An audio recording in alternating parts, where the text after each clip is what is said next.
Hello, I'm Robert, and then this is to counteract some of the rumours that are spread and the misinformation, the infodemic about China and claiming they covered up COVID-19. So, first of all, Li Wenliang died, and the way he was one of 8 people who were investigated by the local police on the 30th of December in 2019 for spreading rumours, and the local authorities later apologised. And this led to the first ever laws to protect medical whistleblowers in China.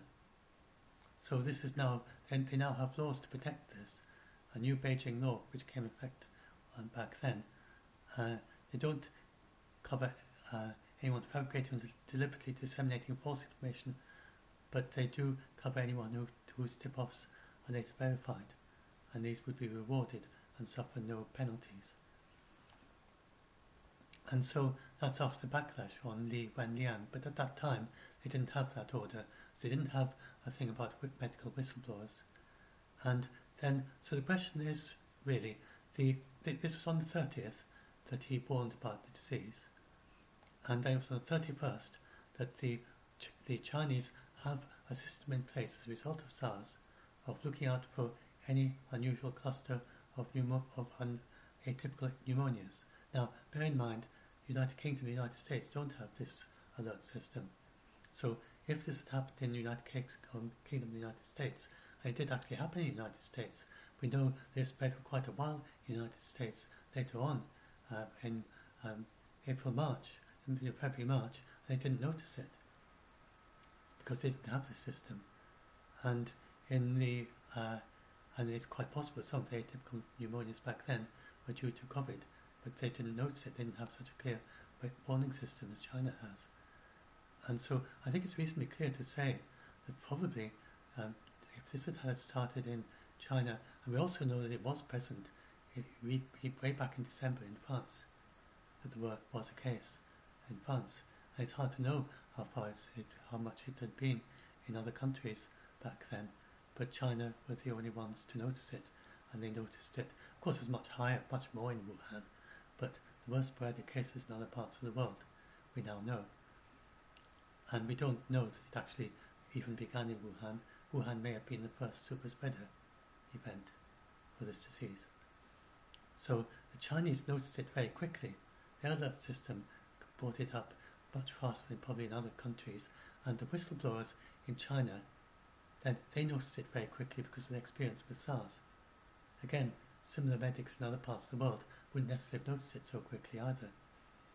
And he noticed it on the 30th. And the World Health Organization say that you often get clusters of atypical pneumonias.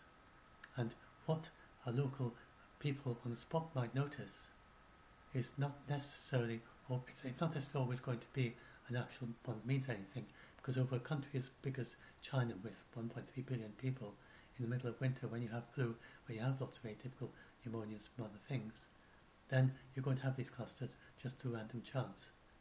So that Wenliang saw that there, but it could be another Wenliang in another part of China who would have seen another cluster, which might necessarily have been anything, because it's such a big country.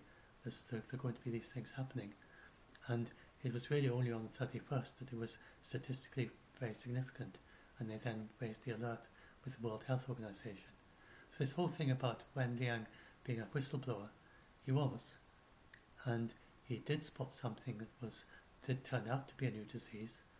It doesn't actually follow that China were doing anything wrong, except that they didn't have medical whistleblower protection, and that's the main thing that this has highlighted.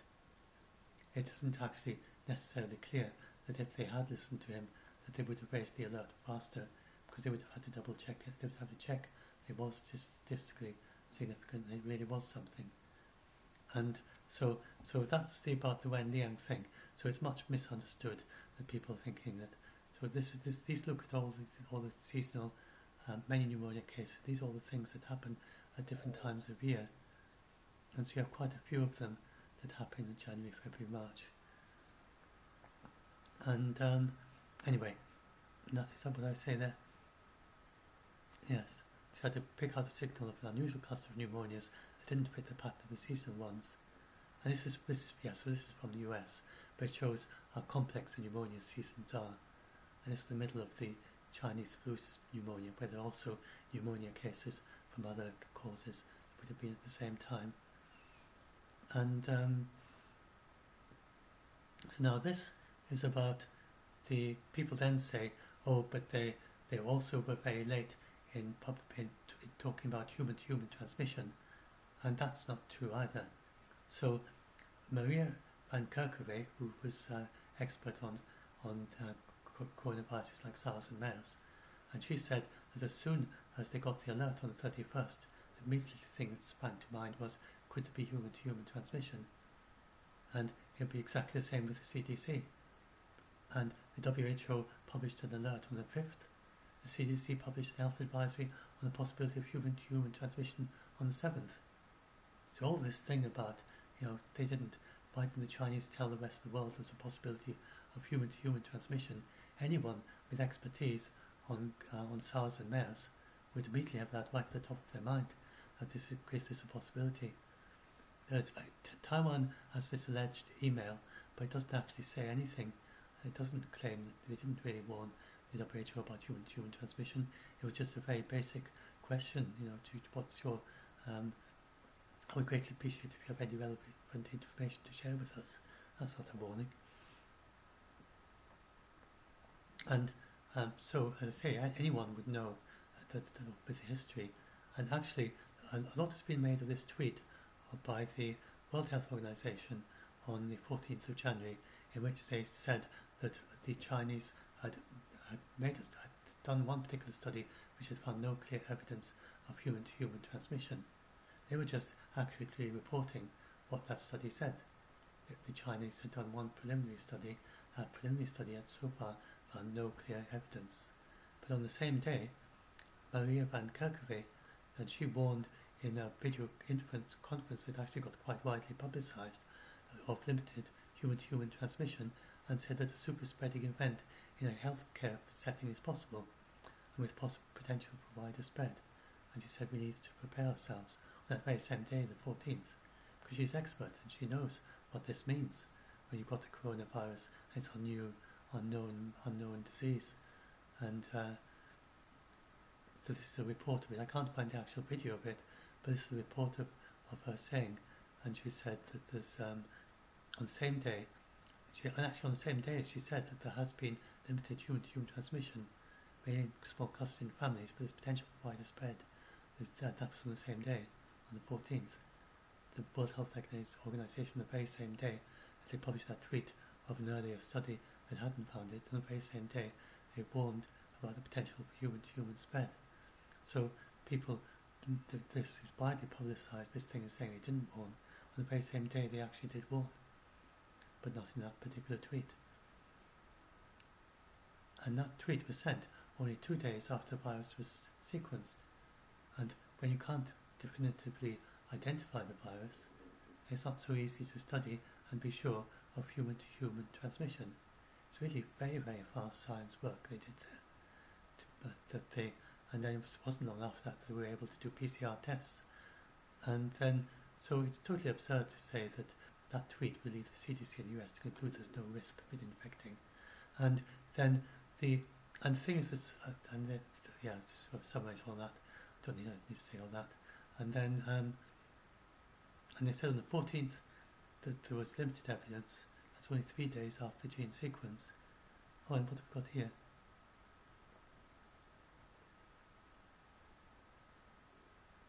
On the 5th of January, oh yes, it's just summarising what they all did. I just explained all that. And the first technical guidance was about all this. Yeah, I don't think I need to go into all that. That's just summarising what I said. And in the press briefing on the 11th of February, but originally Dr. Tedros visited Wuhan on the 20th, 21st, just before the lockdown, and he then, already by then, they were talking about the importance of taking great care, because of course Wuhan just got in lockdown, and then they talk about the need for surveillance of the population. By the 28th of January, then Singapore was surveying everyone with flu-like symptoms. China, of course, done that long before then. Over 1.3 billion people in China, and then Singapore did it next. And they were, so if the Europe and the United Kingdom had done that as soon as we got community spread, then we would have detected it straight away. We wouldn't have been able to miss it. And instead, the United States, partly because of an accidental botch up in the CDC's test, then by the sometime in the first week of March, I'd have to look up the date, they had only done, what was it, 20 cases, 40 cases, it was 40 or 20 tests per state for the entire United States. And that's all they'd done over that entire period. And also, they go on about the travel ban. They go and look at Trump's travel ban against China, and the reason Joe Biden says that it's xenophobic was because if you go and look at the travel ban, then you were permitted to, if you were a US national living in China, you could travel back without any checks. If you were a spouse of a US national, if you were an adopted child who was going to China to the United States for your two adopted parents, they're just full of holes. Anyone who had a remote connection with you, a fairly close connection with a US citizen, or who was a US citizen, could go back to the United States without any checks. But if you were a Chinese citizen, native Chinese citizen, you couldn't go into the United States. And so that's why Biden talks about it being xenophobic, because of course there's no reason why Chinese citizens would be more likely to spread it to the United States than US citizens who are permanent residents in China and who go back to visit their relatives. So we now know that travel bans actually do work, but back then the WHO had a lot of experience in Africa of them not working, very leaky borders, and that's why they were quite reluctant about travel bans. They talk about it being something, it has to be short duration if you have to do it, as short duration as you can. But we're now seeing long duration ones with New Zealand and Australia. But if we had stepped up, as the World Health Organization had advised in January and then in February, with rapid, they said we should hook into the influenza networks we already have, and hook in with and immediately start doing testing for COVID-19. And Singapore did its entire population, anyone who showed up with serious flu symptoms, then they were automatically tested for COVID-19 over the entire country. And the United States is at a similar level of technology to Singapore. If they had really put a great deal of effort into it, they could have had that up and running in January. And then they could have detected very quickly. And the United Kingdom could too. We're similar levels, certainly not far off the level of medical technology of Singapore. I think we could have done it. And or in terms of, they of course are very concentrated, very industrialized, very technological for their population, and like small, very dense population, very high technology, very concentrated high technology, and so that's why they were able to do it so quickly.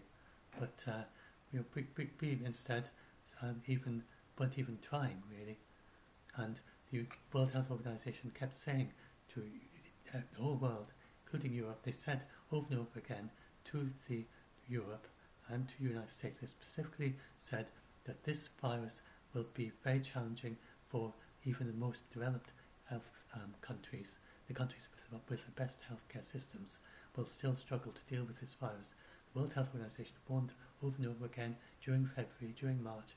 They were warned about that so they had this big fund for funding the COVID-19 relief in Africa, and the EU was a big donor for that. They gave them over $100 billion for that. And that helped Africa to prepare very quickly in ways they couldn't have done otherwise. But the World Health Organization said to Europe, don't just think it's an Africa problem because they've got a weak healthcare system. Your healthcare system is going to be challenged too. You've got to get personal protection equipment sorted out. You've got to get testing ramped up quickly. You've got to have contact tracers, prepare an army of contact tracers, start doing the surveillance of the people with flu-like symptoms. They were saying all that in February. It started in January, through February, through March. I was listening to them. I listened to every single press conference, starting in January. Originally it was 5 days a week, then it was 3 days a week, then eventually it was 2 days a week.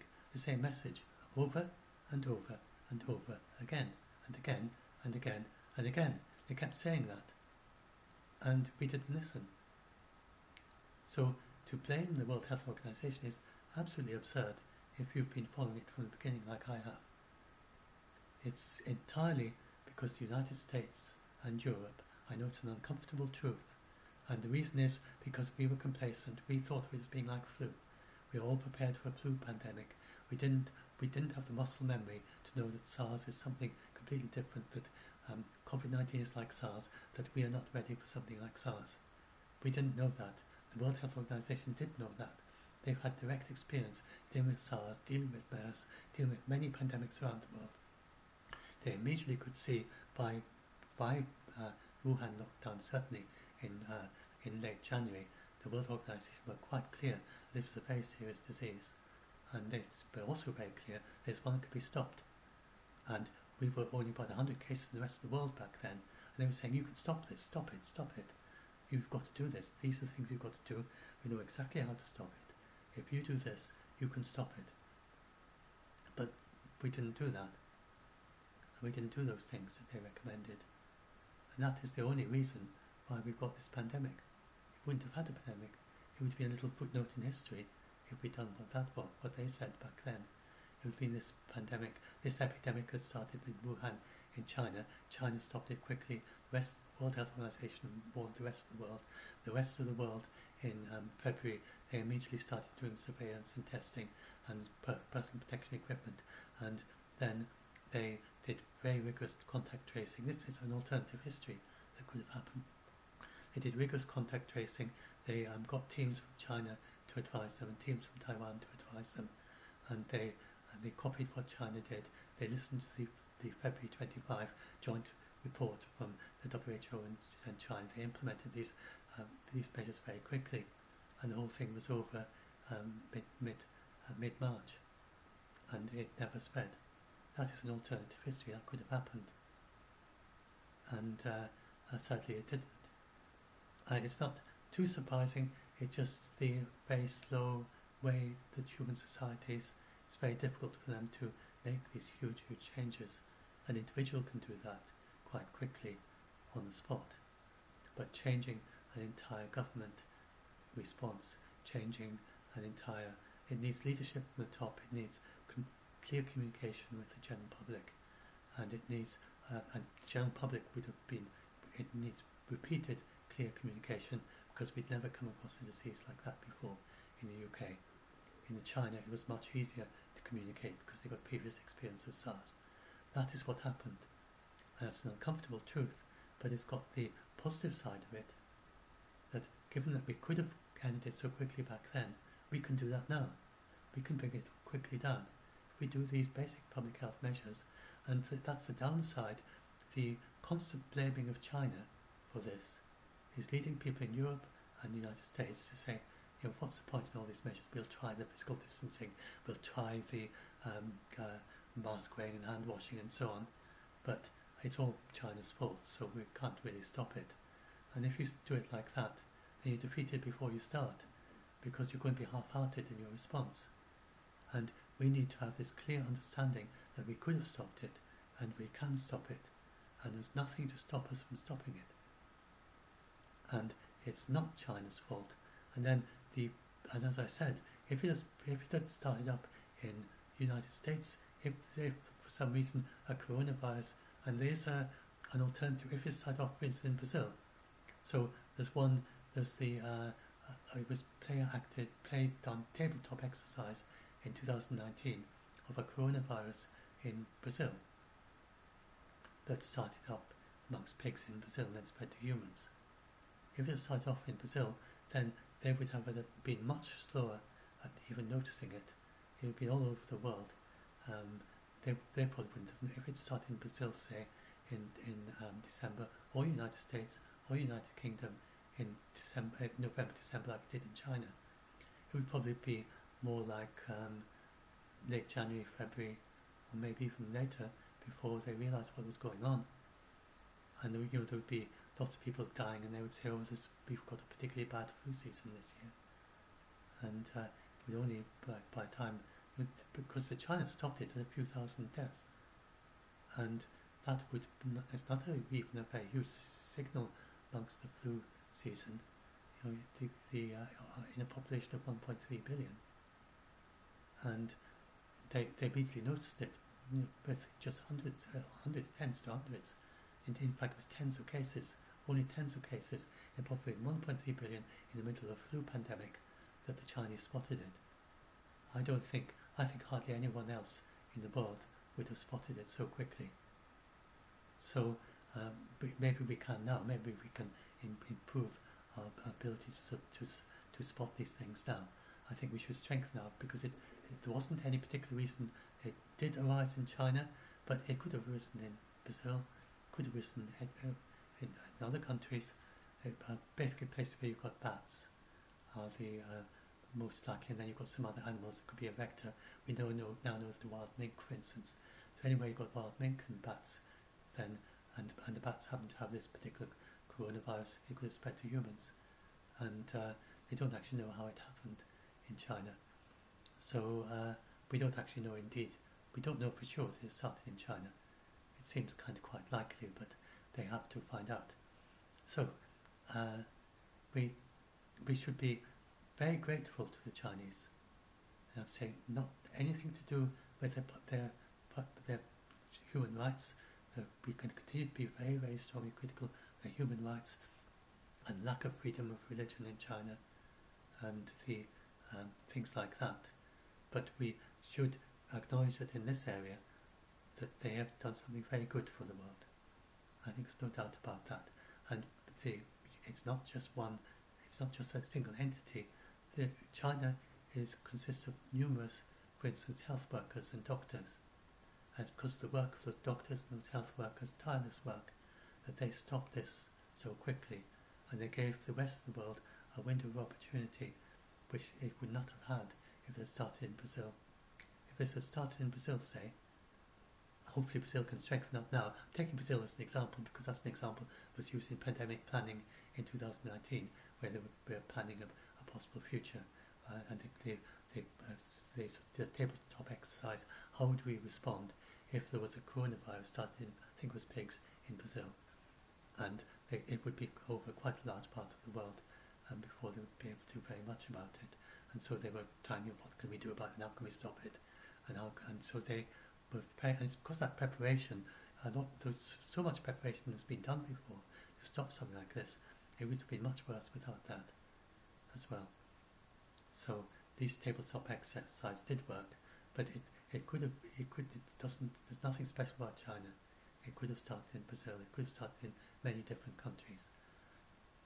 And in most cases, but don't feel that this means that there's going to be another one start like this. There's nothing special. So there's nothing special about this year. It's not a kind of progression. It doesn't mean they're going to get worse each time. The SARS and MERS, it could have easily been the other way around. We could have had COVID-19 in the first decade of this century, and if we'd had it back then, it would have been extremely serious, because we wouldn't have been able to test for it. We wouldn't have developed the tests in anything like the time we've got now. We'd be going by symptoms, and we wouldn't be able to do the serology, we wouldn't be able to do the antibodies testing. We'd be really very much in the dark and trying to deal with it. It was way back then, much, much slower, and wouldn't have had the rapid tests that we have now.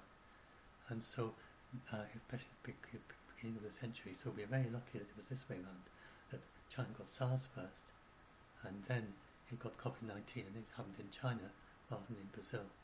We've been rather fortunate there. It happened in the very country that was most equipped to stop it.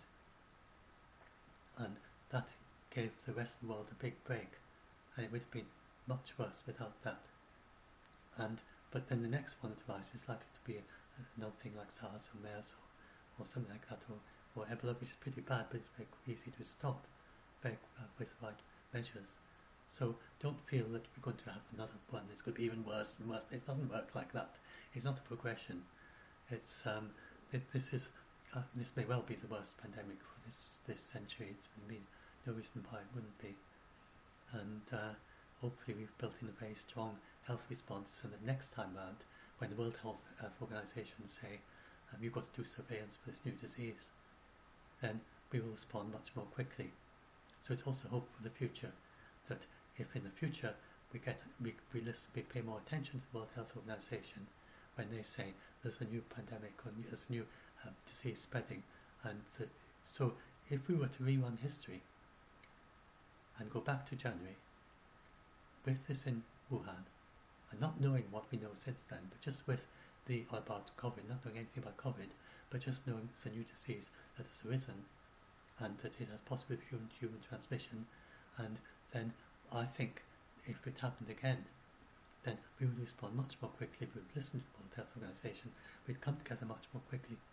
We've got the experience of coming together on COVID-19 as well.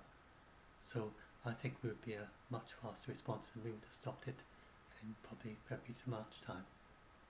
And that's the direction we're going. And there have actually been lots of great benefits from the, for instance, many children worldwide die of pneumonia in preventable way through lack of oxygen. And one of the big things that the World Health Organization has done is they've, with the funding in order to treat COVID-19, they gave oxygen generation plants to many parts like sub-Saharan Africa, places where the entire country had no way to produce oxygen. I was importing cylinders at great expense. They can now produce their own oxygen. It's not that complex and difficult. And so that means that going forward into the future, they have the ability to save the lives of these children that were dying of pneumonia because they didn't have medical oxygen, which should never happen in a civilized world like ours, in my view. And we are moving much more towards that. In part of this response is just being much more towards taking a more whole. I think aliens if an alien civilization looking at us now, if they might say, well, they're taking the first steps towards civilization. They wouldn't be much impressed by our technology. They'd be much more interested in how we treat the most disadvantaged people in the world, and then they wouldn't see us as particularly civilized at the moment. I think they will only see us as civilized when we have got rid of hunger. It's not civilized. I mean, if you imagine you were living in an alien civilization which has eliminated all disease, eliminated hunger, no malnutrition, everyone has access to education, and so on, then you see the Earth and you see how we are now, and no war anymore. I mean, that would be very unlikely. And then you go and look at Earth, you see these primitive people, and you think of them as being like almost a bit beyond the Stone Age, from your perspective, being much more advanced civilization. They've still got Stone Age tendencies, and they're fighting each other in wars, and they're spending more money on weapons than anything on much else, and they have these people still dying of hunger when they're producing enough food for the entire world. They've actually got a surplus at the end of every year, 40% of the grain surplus, and yet they can't feed everyone. And they have vaccines to eliminate several common diseases, and yet they haven't eliminated them, even though they know how to do it. And they would look at us very puzzled and think, I suppose we were like that 500 million years ago, but it's so long ago, this is that's a very early race. They're just making the first steps towards civilization. So I think an alien civilization would see us as making our very first steps towards true civilization, and I think we are. I think we're doing that. I think the future is very, very hopeful.